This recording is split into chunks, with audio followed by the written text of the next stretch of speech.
चलिए शुरुआत बुलेटिन की बड़ी और अहम खबरों से करेंगे। दिल्ली एनसीआर में मौसम का मिजाज बदला है। झमाझम बारिश हुई है और तेज हवाएं चली है। लोगों को गर्मी से राहत मिली है। तापमान में गिरावट दर्ज की गई है। बड़ी जानकारी आप तक पहुंचा रहे, जहां तापमान में गिरावट हुई है। बारिश होने के बाद तापमान में गिरावट आई है। मौसम में राहत लोगों को जरूर मिली है। एनसीआर में मौसम का मिजाज बदला है। झमाझम बारिश हुई, तेज हवाएं चली है। लोगों को गर्मी से राहत मिली है। तापमान में गिरावट दर्ज की गई है। भीषण गर्मी पड़ रही थी। तेज धूप और चिलचिलाती गर्मी से यहां पर परेशान थे, जिसके बाद बारिश अब हुई है, लेकिन तापमान में गिरावट दर्ज की जा रही है। हमारे साथ हमारे सहयोगी जितेंद्र जुड़े और ज्यादा जानकारी लेंगे। जितेंद्र, मौसम विभाग का क्या कुछ कहना है? अभी मौसम का मिजाज बदला है, कितने दिन तक इस तरह का मौसम रह सकता है?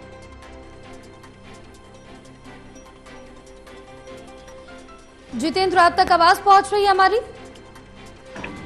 जी बिल्कुल। देखिए, दिल्ली एनसीआर के अंदर मौसम का जो मिजाज है वो अचानक से बदला है। अगर दोपहर की तो भीषण गर्मी का जो सामना है वो दिल्ली एनसीआर वाले कर रहे थे, लेकिन अचानक से जैसे ही शाम के 3 बजे अचानक से तेज ठंडी हवाएं चलने लग गई और झमाझम बारिश होने की वजह से लोगों को गर्मी से राहत मिलती हुई नजर आ रही है। जैसा कि मौसम विभाग ने कल भी कहा था कि दिल्ली एनसीआर के अंदर 1 से 2 दिन तक मौसम जो है उसमें बदलाव देखने को मिलेगा और दिल्ली एनसीआर के अंदर झमाझम बारिश देखने को मिलेगी। लेकिन अगर दिन की बात करें तो दिन का जो तापमान है वो 40 डिग्री के पार जा रहा था, जिससे कि लोगों को गर्मी की वजह से काफी परेशानियों का सामना करना पड़ रहा था।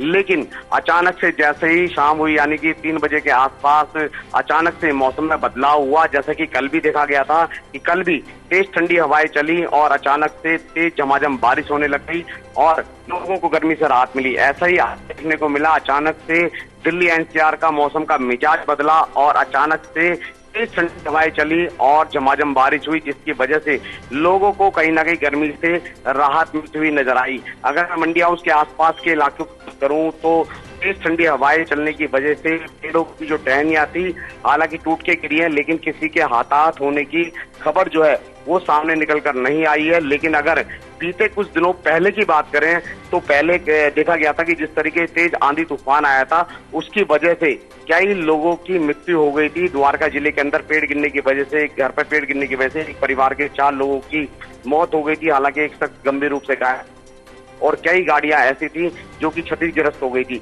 लेकिन अगर आज की बात करें तो आज दिल्ली एनसीआर के अंदर कोई भी ऐसी जगह नहीं है जहां से किसी भी तरीके की ऐसी कोई खबर निकलकर सामने आई हो जहां पर पेड़ गिरे हो या फिर कोई भी गाड़ी क्षतिग्रस्त हुई हो। लेकिन फिलहाल कह सकते हैं कि झमाझम बारिश होने की वजह से लोगों को कहीं ना कहीं गर्मी से राहत मिलती हुई नजर आई है। मौसम विभाग का कहना है कि अभी 1 से 2 दिन इसी तरीके से दिल्ली एनसीआर के मौसम के अंदर बदलाव देखने को मिलता रहेगा।